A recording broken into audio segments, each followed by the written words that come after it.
छत्तीसगढ़ के दुर्ग जिला में मंगलवार को एक बड़े वारदात सामने आए हैं। स्मृति नगर थाना क्षेत्र के कोहका में नकाबपोश बदमाश मन हा बड़े घटना ला अंजाम दे हावे। नकाबपोश बदमाश मन हा सड़क किनारे खड़े कार ला पहली तो बम फिट करिस, ओकर बाद में टाइमर के जरिए ओला विस्फोट कर दिस।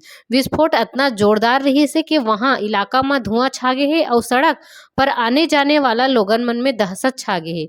ये घटना के बाद दुर्ग पुलिस पर सवाल उठा थे और कानून व्यवस्था पर भी सवाल उठा थे।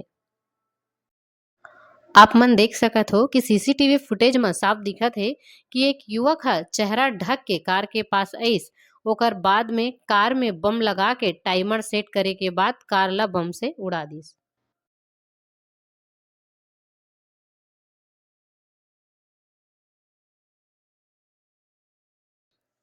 जानकारी के मुताबिक तो कोहका के कुरुद जाने वाला मुख्य सड़क में स्थित इंदू ITI स्कूल के पास में ये घटना हुई है।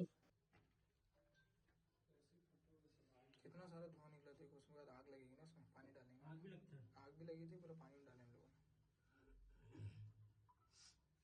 फिर कैसे आ रहे थे वो धुआं से भी